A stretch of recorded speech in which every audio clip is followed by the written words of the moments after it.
Republic డేని ఏ రాజ్యాంగం అమల్లోకి వచ్చిందని జరుపుకుంటామో అదే రిపబ్లిక్ రోజు అదే రాజ్యాంగం గురించి మతపరమైన చర్చ లేవదీయడం, రాజ్యాంగ విశిష్టతను దిగజార్చేలా మాట్లాడడం శోచనీయం. వీడియోలో ఎంవీఆర్ మాటలు నాకు సహేతుకం అనిపించలేదు. 20% మన భారత రాజ్యాంగం బ్రిటిష్ రాజ్యాంగమే. అయితే ఇది పాలనాపరం కావాలంటే పాలనాపరంగా మాత్రమే.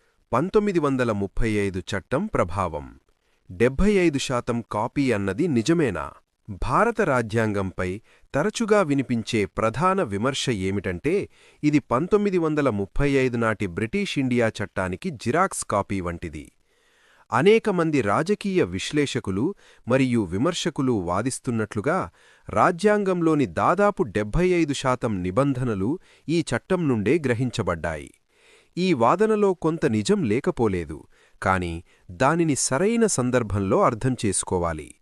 1935 చట్టం ఆనాటి బ్రిటిష్ పార్లమెంట్ ఆమోదించిన అతిపెద్ద చట్టం.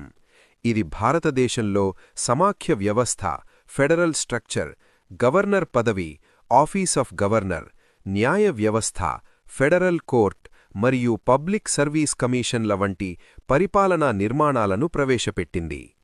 రాజ్యాంగ రచన సమయంలో డాక్టర్ బిఆర్ అంబేద్కర్ దీనిపై స్పష్టత ఇచ్చారు.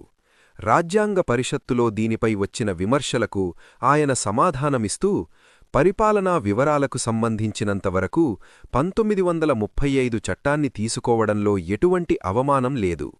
రాజ్యాంగం యొక్క ప్రాథమిక భావాలపై ఎవరికీ పేటెంట్ హక్కులు ఉండవు అని స్పష్టం చేశారు.